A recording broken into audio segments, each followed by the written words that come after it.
So I'm from Kaleido. I'm one of the co-founders of Kaleido, which is a consensus company.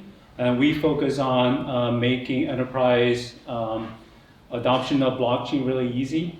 In fact, we've got customers since the last two years, and they're of different sizes, from innovative startups to large Fortune 100 companies. They all run production systems on Kaleido. We announced our open beta about a year and a half ago on main stage of Consensus as the conference. And we started our paid plans in November of 2018. So since then, we've got more customers that are running production systems on the system. I'm personally very active in EEA since December 2017. That's when the tech spec working group was formed. So I've personally contributed to 3 or 4 versions of the spec so far. It's been working really closely with many in the audience, in fact, Jamek, Sarah, George, and of course Connor and Bob recently. So really happy to be here and tell you a bit about what we have learned as far as best practices of building blockchain applications the right way. What we found with customers, especially on the enterprise side, is they've heard about this great thing called blockchain, and they want to move everything onto blockchain. So what they were building earlier with their centralized IT systems, mission critical transaction systems, they want to move everything onto blockchain. And of course, it's a recipe for disaster because blockchain is specifically designed for certain kind of workloads. It goes out of its way to make sure data is wrapped in layers and layers of security. And it goes through a decentralized system to make sure it's all coherent across multiple copies of the ledger. So it's not necessarily the right choice for everything. So we have learned a number of different techniques that makes blockchain work the way it's supposed to. And I'd like to share that with you guys tonight. So first of all, a little bit about Kaleido. We are a consensus company, like I said. We support cloud deployment of your blockchain systems. You can use our UI or API to stand up a blockchain very easily, literally in 5 minutes. And then you can run them on Azure or AWS. In fact, we can build a chain that spans both clouds. So you don't have to worry about how networking works under the cover. We take care of that. So you just manage your chain and you choose where the nodes are running. And we are a little bit unique in the space. That's typically called blockchain as a service, where companies like Oracle, IBM, Microsoft, even Amazon allows you to stand up blockchain nodes on the cloud. We do that. But we do much more because we realize the blockchain itself is just a start of a journey. In fact, at the end of the day, once you have a fully built blockchain-based application, the blockchain itself is maybe 5% of the stuff. The rest of the 95% is anything but blockchain. And there are these things that we built into the platform. So things like end-to-end secure messaging exchange, document share, things like how to utilize unique privacy techniques on blockchain, like zero-knowledge proofs. Anton will talk about Zeth. We actually have a service on blockchain that uses Zether, which is based on bulletproof, as another zero-knowledge proof techniques. So those are the things we built into the platform to make it really easy to build applications on blockchain. We won't have time to go through all that layers, but you will see some of that in action when I do the demos. Some of the customers, like I mentioned, big banks, supply chain companies, government, as well as startups. So they're all running production systems on Clido. And as far as the application patterns, we've, besides running and managing customers' workloads and blockchain nodes, we also provide consulting services, not for delivery, but for architectural consulting. So we go through the architecture design with our customers to make sure they're using blockchain the right way, and we oftentimes suggest what's the right way to use blockchain for their specific use case. So as a result, we've collected a rich set of reusable patterns that we've seen works really well for our customers, and that's, I'm gonna talk about one of them today. We call it on-chain data marketplace with off-chain documents. So what this is customers want to have data to be exchanged among the different parties. The problem with exchanging data, even if you pay for them, is as soon as the data leaves your hand, privacy go out the door. So either you want to keep the data to yourself and use like zero knowledge proofs or trusted compute, so data itself never leaves your own premise, and you only give out the computation results. You can do that, or you want to make sure as the data is traveling through the system, you keep track of where it's been. So those are the different techniques you can use to make sure you keep control of the data throughout the life cycle. Today I'm going to show you the second technique where we have the blockchain record the full life cycle of the data as they are getting shared and traded on the system. So before going to the architecture review, let me start with the demo. This is what a application prototype looks like. So we have three parties. They are all part of the same blockchain system. We've got A, B, and C. So their goal is they want to collectively build a high quality practitioner national registry. So let's say this is applied to the healthcare industry. The registry about doctors, you won't believe how poor quality information goes into the registry. So a set of customers want to come together and work together to collaborate on improving the quality of the registry. So information about customer, about the doctors becomes more and more accurate. So they do that by first, so they can search for certain doctors, and if they see a record authored by a reputable company, they can purchase it and then they can pay for it, so that becomes consumable by themselves. Or after purchase, maybe they see the information is not accurate, they can improve on that and then publish again and then make it available for purchase by others. So here we're going to start with publication of a new doctor, let's say Adam, so careful. All right, so let's say I have information about this doctor that I know is going to improve the quality of the system. So I'm going to upload it. And this is not going to put the entire data document onto the chain.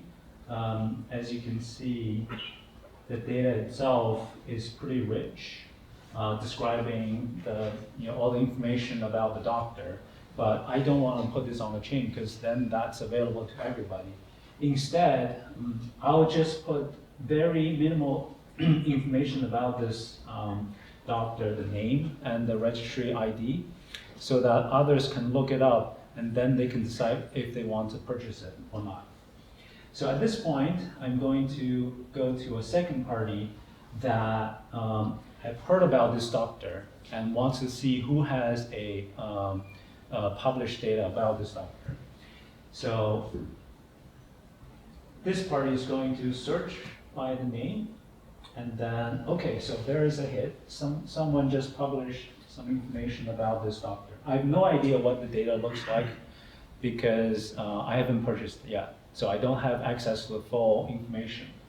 But I see that the author is org1, so I like to take some risk and pay for it to see if I like the data or not. So that's what I'm gonna do next.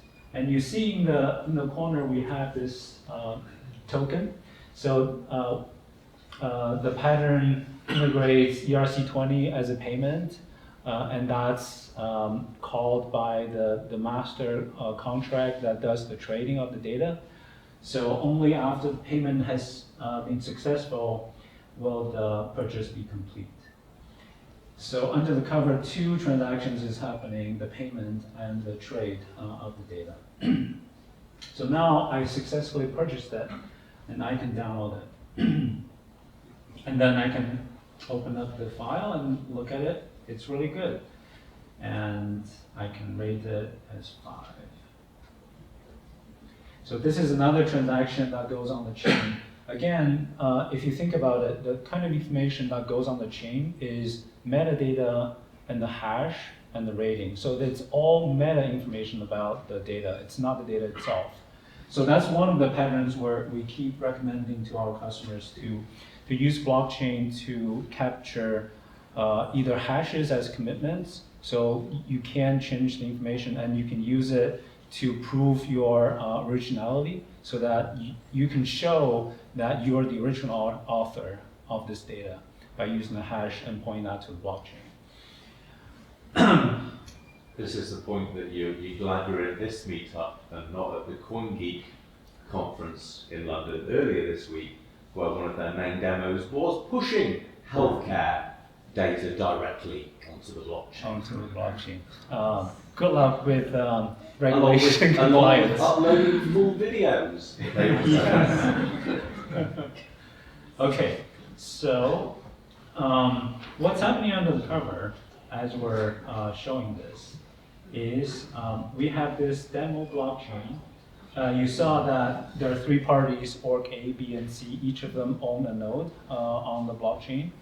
And the kind of thing that goes on the chain, so these are the transactions we just submitted. The first one should be the publication of the data. But as you can see, there's a bunch of zeros and something that looks like a hash. Let's see if the hash matches what we just published. So we can take a look at the actual publication. That's the one. Okay. I need to log in. Where's my so careful? Okay, so that's the hash of the document. Let's see if this was included. See, so only the hash of the data was published to the blockchain, like I said earlier. And then the other transactions were, this one was for the purchase. This one was for that's a payment, that's the trade. This one was the rate. So this is the demo. The best thing about this demo, so if you build real solutions, this may not be that impressive. The best part about this is the entire application was written in a week. So like, how is that possible? Like, there are so many components underneath the cover that make this work. So let's review this, the architectural review. And I'll let you know later why this is possible within a week. So we said this is about point-to-point trade and sharing of data. So unless you've purchased, you don't have the full data. So what you want is a document store-based secure sharing of documents. So that's what we have as the first component. The application on the right-hand side is using a service on Kaleido. We call it document store to upload the data so that this is available in your own repository. And then once a upload is finished, a notification is sent to the blockchain to notify everybody the availability of this new document. And then it can be saved in your AWS S3 bucket or Azure Blob store or on this on Kaleido. So it's up to you where you want to save. When you are trading in the blockchain system, you want to be assured, what you're looking at is not just some random Ethereum signing keys, because it's very hard to actually figure out who's behind that key. You have to use out-of-band information to know what this 20 bytes of things corresponds to which organization. So we have a ID registry on the platform to allow you to be convinced that this particular key is owned by a specific organization. And that binding is through a cryptographic proof. So when you look at it, you can be assured that this is the actual only organization behind it. And then we want to enable all kinds of developers to be able to use blockchain. And guess what? It's really hard to find developers that understands Web3. I think Connor with Web3 Labs is also working on how to make that more consumable. We took the approach of making sure all that Web3 is hidden from you. So we designed a RESTful interface that when developers look at it, if they came from a web or mobile web background, they will be able to understand it. It's just a RESTful interface. And we hide all the nonce management, guess, estimates, all that complex Web3 stuff behind the scene for you. So that's the ETH Connect. It's also backed by Kafka, so that if you have really spiky workloads, and if you keep sending it to the node, it's going to overrun the chain because, as you know, blockchain is not known for high throughput. So we put a queue in front of it to make sure it can be handled when the workload goes really high, and then drip feed that onto the node on the back end. The last one is event stream. You saw the lookup on the UI was really quick. That's because it's not querying the blockchain itself. That wouldn't have been possible if you want to ask the blockchain for information. Instead, all the records is replicated to an off-chain database, and you can build all kinds of queries against that.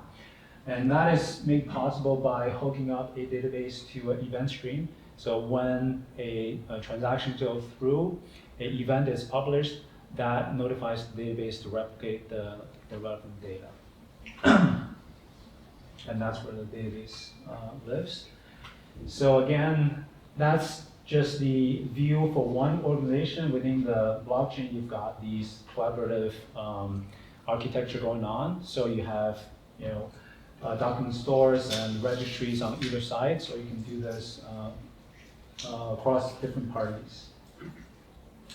So that's what this whole system looks like. And again, blockchain is just a little circle on the top. The rest of it is the complexities that you have to build off the chain. So this is going through the flow that we just went through. I'm going to skip all that actually. Yes. Yes, and look at this. If you are wrapping Web3 API and providing your own, what's the story with gas?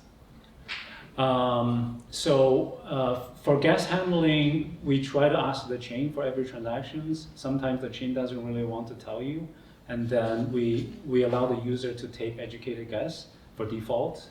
So typically developers have some idea of how much gas a particular kind of transaction should take, so we allow them to give a default in case the chain doesn't want to tell us. So I'm sure you've never seen that happen. But who is paying transaction fees in the end? Okay, that's a great question. One nice thing about enterprise deployment is gas is free. So you can send as much gas as you want, and you don't have to pay for it. Okay. So gas price is zero. It's not public production. Correct, yeah. But you have a chain pointing, which actually writes to the public network. So you can choose to use the public chain as a secure anchor. So that's the specific requirements you can choose to do. We actually have a service we call Tether. Why you may want to use it is, you see, in enterprise settings, you have maybe a handful of parties, which means the possibility of collusion is not zero. It's a pretty significant number, so that if you want to prove to a auditor or a regulator, you can't, because if you have 3 parties, it's pretty possible that all 3 parties were like rewriting history. It's possible. How you want to prove to the regulator that this has never been rewritten is you want to take a hash of your state and of your chain, send the hash to the most secure place, which is the public chain. And that's never going to change. So then you have this proof where you say that's the state of the chain at that point in time, and this is corresponding to my chain, and you can check it. So. Do you think that the guys at Azure and AWS would think the same thing and do it at some point, or never? I'm sure if it's a good idea, others will copy. We've actually seen this Tether. So we rolled out the Tether service about a year ago. Since then, we've seen that, either from customer requirements or from other vendors coming up. So, and Kaleido, we have free tier, like perpetual free tiers. A starter plan can get you to try any services. You're limited by how many things you can provision, but you can create an account and run things for free. So if you want to give it a try and get started. Thank you.